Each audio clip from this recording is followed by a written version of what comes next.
الاهلي بيفوز النهارده على استاد ابيجان 4-2. طبعا انت اول الماتش في اول 26 دقيقة 3-0 للنادي الاهلي.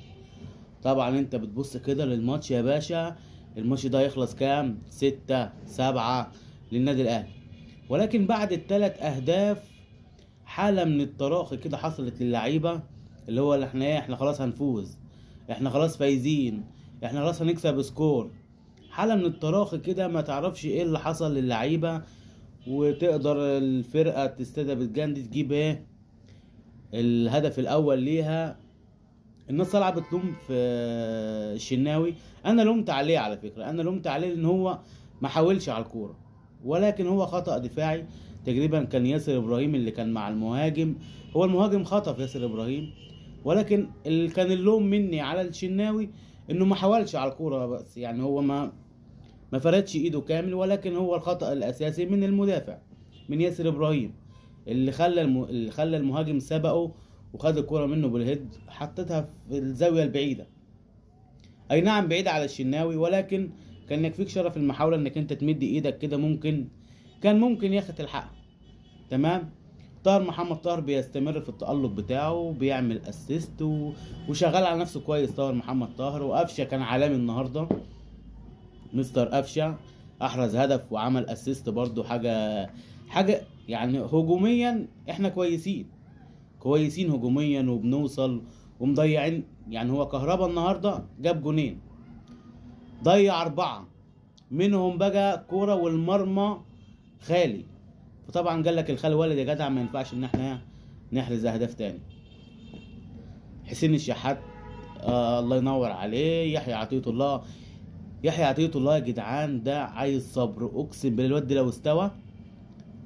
لو استوى مع احترامي لاي حد بيمكس فيه، يحيى عطية الله لو استوى يعني هنشوف علي معلول تاني في النادي الاهلي.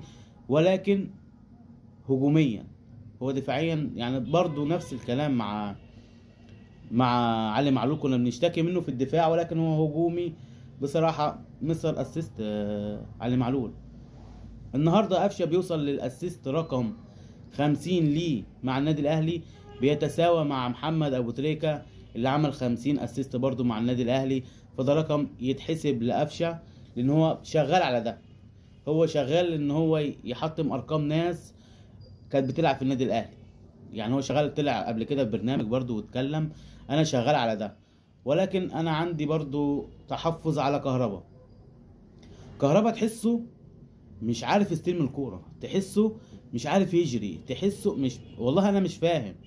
انا والله مش بنتقد الانتقاد اللي هو ان انا عايز كهربا، هو مش عامل لي حاجه ولا ليه عنده حاجه. ولكن يعني هي دي اساسيات كوره يا جدع. انت الجاريه نفسه بتاعته تحس ان هو يعني، تحس ان هو لابس فوتبول اكبر منه. فاللي هو ايه بيجري كده.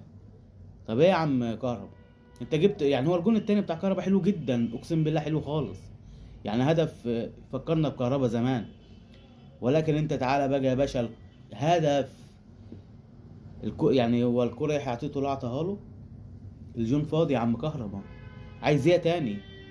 عايز الراجل يحطها لك على الخط وانت تحطها جون يعني؟ ولا يا باشا انت جوه ال 18 والجون فاضي، اقسم بالله الجون فاضي يا جدع، تضيعها ازاي يعني؟